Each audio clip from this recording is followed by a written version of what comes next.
60 വയസ്സുണ്ട്. വിവാഹം കഴിഞ്ഞിട്ട് ഏകദേശം 40 വർഷമായി.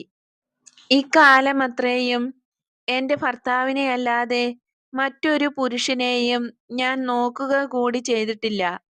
അതിനാൽ ഞാൻ വികാരത്തിന് അടിമപ്പെടുകയില്ല. ഞാനിപ്പോൾ ഒരു വൃദ്ധയാണ്. പ്രായാധിക്യം കൊണ്ട് സബതിയോടുള്ള സ്നേഹം ഇല്ലാതാവുകയുമില്ല. പക്ഷേ അങ്ങയെപ്പറ്റി പറയാൻ എനിക്ക് വാക്കുകളില്ല. ഞാനൊരു പാവപ്പെട്ട സ്ത്രീയാണ്.